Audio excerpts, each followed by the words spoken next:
O tráfico de drogas é hoje a principal causa de encarceramento no Brasil. Das mais de 622 mil pessoas no sistema prisional brasileiro, 28% estão presas por tráfico de drogas. Para falar sobre esse assunto, eu recebo agora a socióloga Natália Oliveira, que é presidente do Conselho Municipal de Políticas sobre Drogas e Álcool. Tudo bem, Natália? Tudo e você? Tudo bem também. Bom, o que é mais difícil, então, nessa situação toda? Qual que é o maior problema? A droga ou o combate a ela? A gente, no Brasil e no mundo, há muito tempo, a gente tem dito que o maior problema é a substância em si. E, em cima disso, a humanidade foi desenvolvendo e reatualizando várias formas de guerra que é justificada no combate às drogas. Mas hoje a gente tem, a partir dos estudos e pesquisas, e mesmo com o que tem acontecido cotidianamente, é possível perceber que a maneira como a gente encontrou de combater as drogas, na verdade, são combate a pessoas. E esse combate a pessoas, ele tem gerado há mais de um século mortes de pessoas pobres, criminalização de territórios pobres, como é possível perceber no Rio de Janeiro, mais visivelmente, não que em São Paulo não aconteça. E agora essa novidade, que é o Brasil aumentando cada vez mais a sua população carcerária. Ou seja, a gente está entre a segunda ou terceira população carcerária no Brasil, no mundo. Por que eu digo entre segunda ou terceira? Ainda não foi divulgado o Infopem, que é o estudo que o Ministério da Justiça solta, que é uma espécie de censo da população carcerária no Brasil, mais atualizado. Até o último a gente era a quarta, mas as pesquisas apontam que aumentamos. Então somos hoje pelo menos a terceira maior população carcerária do mundo. Bom, em relação ao tratamento, né, que é dado, na semana passada, especialistas em um evento na Casa da ONU, da Organização das Nações Unidas em Brasília, defenderam que essas políticas públicas de enfrentamento das drogas devem ser menos punitivas e mais humanitárias, tratadas mesmo como um problema de saúde pública. Você concorda com isso? Eu concordo que inclusive não seja, assim, que tudo seja olhado como uma doença.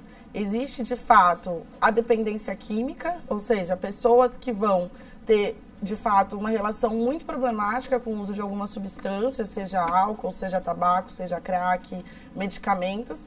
Só que essas pessoas, elas são uma minoria dentre toda a população que faz uso de substâncias. É claro que é necessário um monitoramento constante para que, inclusive, se as pessoas vão encontrando problemas ao se relacionar com essas substâncias, elas tenham onde ir e evitar que chegue no uso problemático, e um tipo de tratamento e cuidado, uma política intersetorial humanitária para as pessoas que estão fazendo uso de drogas, que não tem a ver com internação compulsória e que não tem a ver com encarceramento. E, além disso,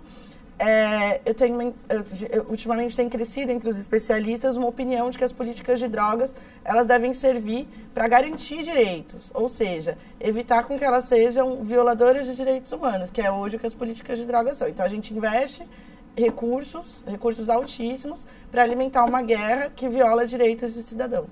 E você acha que a descriminalização é um caminho? Qual que é a sua opinião quanto a isso? A descriminalização ela tem sido uma possibilidade e em alguns países do mundo. É importante a gente olhar para as particularidades do Brasil. A descriminalização, você pode descriminalizar uma determinada conduta. Às vezes, a conduta de uso, mas necessariamente não a de comércio. E se a gente mantém criminalizado o comércio, dentro da esfera penal, essa guerra que mata dos dois lados, mata policiais, matam pessoas que vendem a droga, e as pessoas que, inclusive, não têm nada a ver com isso, como acontece nas comunidades pobres, a gente não vai necessariamente resolver a guerra e nem o encarceramento. É preciso pensar uma nova maneira de regulação econômica para a circulação dessas substâncias, assim como a gente desenvolveu com álcool, desenvolveu com medicamentos, desenvolveu com tabaco. E, na sua opinião, o usuário, né, final, como que ele deve ser tratado? Deve ser criminalizado, não? Hoje o usuário, pelo Código Brasileiro, ele tem uma despenalização do uso, ou seja, ela ainda continua crime, a conduta, mas ela não pode ser... a sanção não é cumprida em meio regime fechado, ou seja, em cadeia. Acho que a gente deve avançar para que as pessoas cada vez menos sejam penalizadas. Por pelo crime de uso e por vários outros crimes. Por que eu te digo isso? Porque os vários conflitos sociais que a gente tem, por uma incapacidade da gente construir outras maneiras de resolução de conflito, a gente acaba depositando toda a resolução desses conflitos na mão da polícia e na mão da justiça. E essas instituições, elas não estão preparadas para lidar com toda a ordem de conflitos. Elas só sabem, inclusive, dar uma resposta para essa ordem de conflito, que é o encarceramento ou uma violência exagerada por parte do Estado. E se as relações de violência, elas forem cada vez mais respondidas com violência, a gente não vai ter uma sociedade menos violenta. Como que é o trabalho que vocês desenvolvem lá na Comuda, né, que é o Conselho Municipal de Políticas sobre Drogas e Álcool? O Comuda é um conselho da cidade, ele existe há 14 anos, é o Conselho Municipal de Política de Drogas e Álcool da cidade. Por lei, ele é vinculado à Secretaria de Governo e do município, e ele é composto pelo Executivo, pelo Legislativo e por especialistas, entidades de classe e organizações da sociedade civil. Atualmente, desde o início da gestão Dória, o Executivo não tem acompanhado as reuniões do Comuda, apesar de ter 7 assentos, porque tem sido uma prática da atual gestão de fazer um esvaziamento político nos espaços de construção da política pública da cidade de São Paulo. Não é uma especialidade do meu conselho. De qualquer maneira, por conta das várias ações que têm acontecido na região central da Cracolândia e a mudança do programa que foi o extinto de Braços Abertos para o Redenção, tanto o Comuda quanto várias outras organizações têm acompanhado muito de perto as ações no território da Cracolândia. Na semana de 26 de junho, nós fizemos a Semana Municipal das Múltiplas Faces da Política de Drogas em SP, que contou com 4 dias de programação aí pela cidade, abordando as várias temáticas da política de drogas para além da Cracolândia.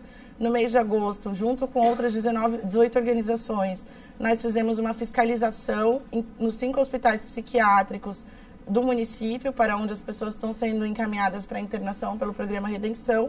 E agora, no dia 29 de agosto, a gente lança em conjunto um dossiê com relatório de todas as organizações, a CREMESP, Comuda, CRP, Ministério Público e Defensoria Pública, colocando aí as nossas avaliações sobre a situação desses hospitais psiquiátricos, sobre os desvios que tem na política e, claro, olhando para isso com responsabilidade, porque é o orçamento público que está sendo investido nesses convênios. Ok, Natália, muito obrigado pela participação. Não.